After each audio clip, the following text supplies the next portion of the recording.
We all know Maharishi Valmiki as the sage who gave the world the Ramayana. But did he really wrote about Shri Ram even before Shri Ram was born? Or was he really a dacoit before turning into a sage? Or is that just a myth we have been told for centuries? On this Valmiki Jayanti, let us explore the real journey of the Adi Kavi, the seer of all times, and whose words still shape Dharma today.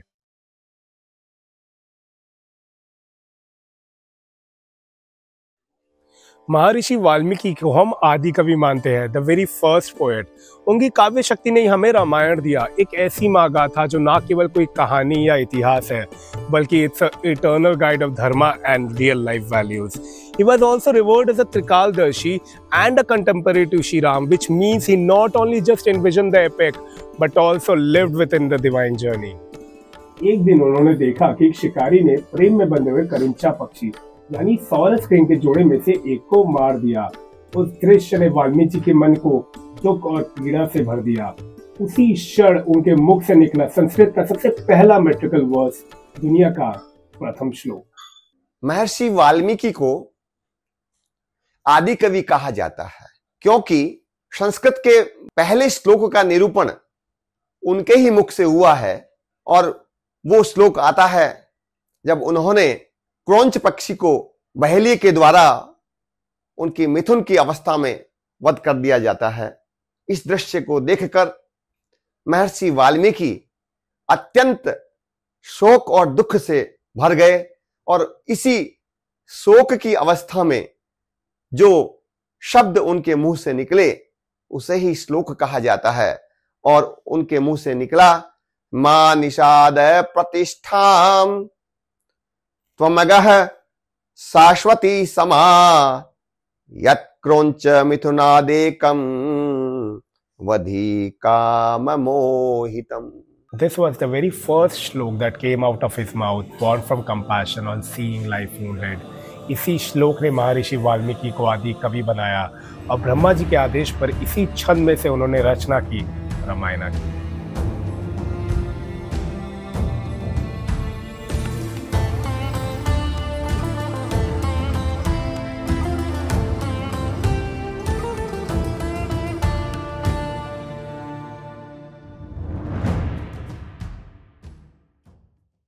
Today here we are standing at the Tapovan Valmiki Ashram in Jhargram, एक ऐसा स्थान जो बंगाल की धरती को महर्षि वाल्मीकि और रामायण दोनों की गाथा से जोड़ता है।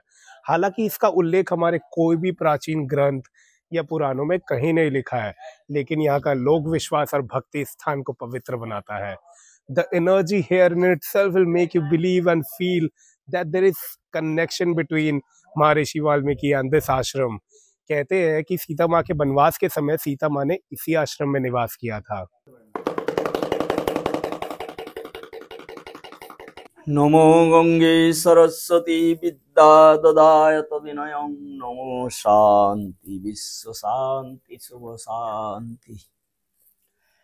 এই যে আপনারা তপবন এলেন, এক সময় তপবন বলে কিছু ছিলই না, ছিল শুধু বন বন গাছে ভরা গভীর ছায়ায় পরিপূর্ণতা।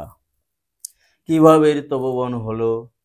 এই জঙ্গলের মধ্যখান দিয়ে ওইখানে একটা রাস্তা ছিল যাতায়াতে।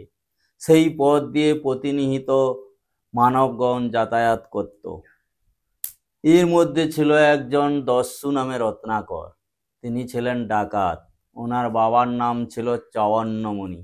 মুনিপুত্র হয়ে প্রতিনিয়ত নিহত মারামারি খুনাখুনি রাহাজানি করে চলতেন।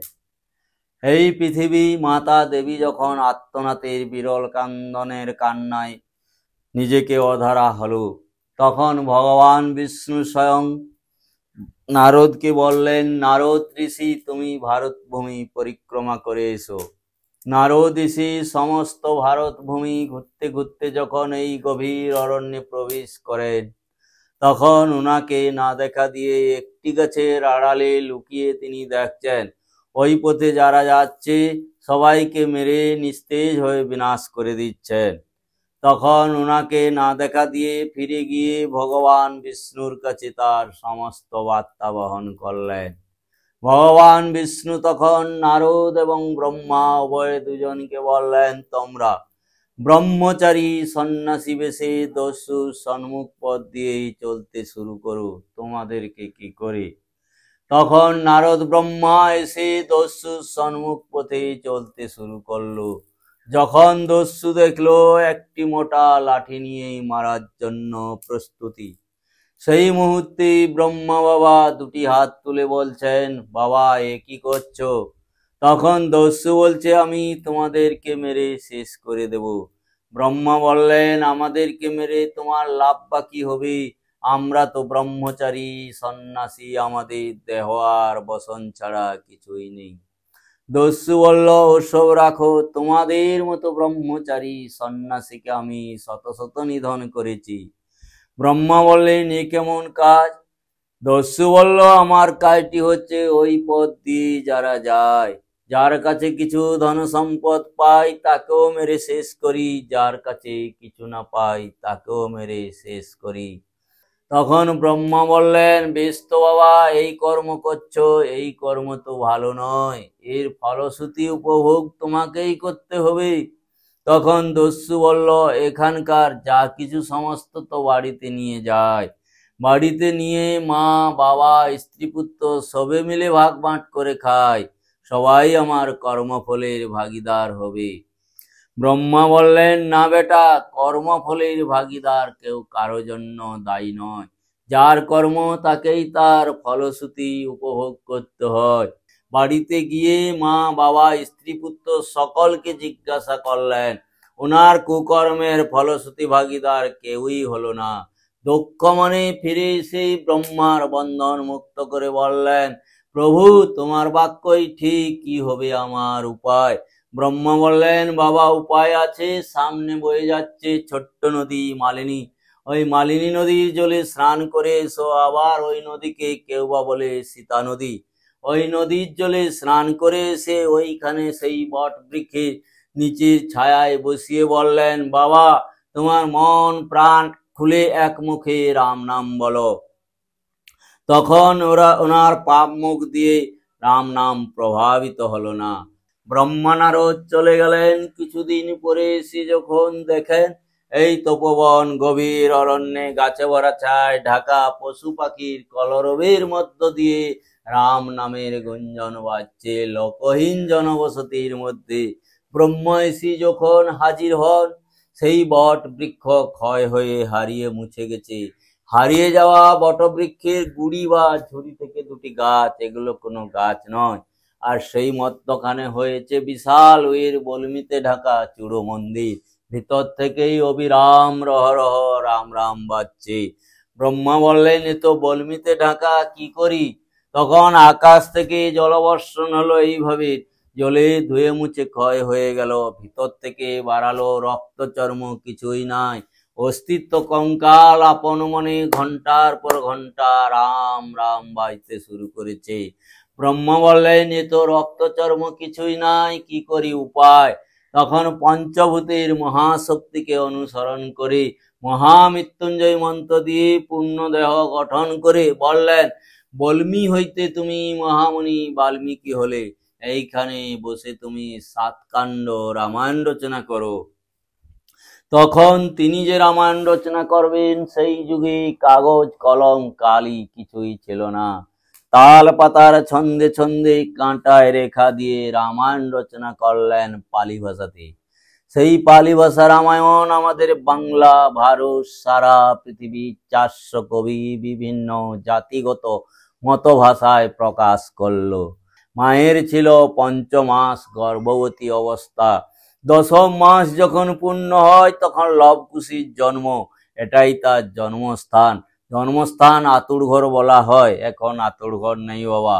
তারপরে এই আতুর ঘরে মাতা দেবী বাচ্চাদের গায়ে তাপ দিত আর উষ্ণতা জল খাওয়াতো। আর এইখানে 12 বছর ছিল লবকুশ, অস্ত্রবিদ্যা বেদ অধ্যয়ন করেছিল। এই হলো আপনার বাল্মীকি রচিত রামায়ণ তপোবন। এইরকম তপোবন ভারতবর্ষে ছড়িয়ে ছিটিয়ে 8, 10, 12 আরো অধিক আছে। কিভাবে না, অহল্যা তপোবন আছে একটি, যে গৌতম মুনির অভিশাপে মাতা অহল্যা পাষাণ হয়েছিল, রামের শ্রীচরণ পোষ্যে মানব জীবন পেল। সে এক তপবন শ্রীরামচন্দ্র গুরুদেবের বিশ্বামিত্রের তপবন, বশিষ্ঠ মহারিষির তপবন, নৈমিষ্য কাননে তপবন, সিদ্ধেশ্বরীতে সর্বমনস কামনাময়ী মায়ের তপবন, পঞ্চবটিতে সীতাপহরণের তপবন, মাতঙ্গিনী ঋষির তপবন, নর্মদা নদীর তীরে তপবন, দণ্ড কারণে তপবন, চিত্রকূট পর্বতে তমসা নদীর তীরে তপবন, কৈলাস শিখরে পার্বতী মায়ের তপবন। আরও ভারতবর্ষে তপবন আছে। তপ জপ নিয়ে যেখানে ঋষিরা থাকে তাকেও তপবন বলা হয়। এই যে তপবনের কথা বললাম, আমার মুখের কথা নয়, পুরাণ ইতিহাসের কথা। তবে বাবা সত্য কি মিথ্যা তাও আমি জানি না। অন্তরঙ্গ বিশ্বাসে যার রামচরিত্র বিশ্বাস, তার ভাবনায় সত্য।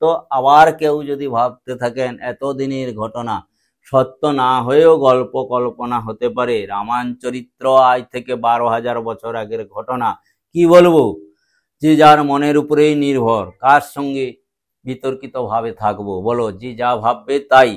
এই হলো তপবনের ব্যাপার। यहाँ के सीता मंदिर में स्थापित है श्री राम, सीता मैया, महर्षि वाल्मीकि और लव कुश के प्रतिमा स्वरूप। पास ही बहने वाली धरा को लोग सीता नदी या सीता नला कहते हैं, जिसे कई लोगों ने सुवर्णरेखा नाम से भी जोड़ा है। और इसी वजह से तपोवन वाल्मीकि आश्रम हमें याद दिलाता है कि Ramayana is not just history, it is India's shared spiritual heritage, जो हर क्षेत्र में अपना रंग भरते आया है। While the Ramayana is his immortal gift, traditions and history also credits Maharishi Valmiki with the Yoga Vasishta, a dialogue on the nature of reality and liberation, portraying him as not just one of the greatest epics, but also as a philosopher of eternity. From silence to the world's greatest epic, Maharishi Valmiki teaches us that no past is unredeemable and no voice is too small to sing of dharma. भगवान वाल्मीकि की जय, जय सनातन।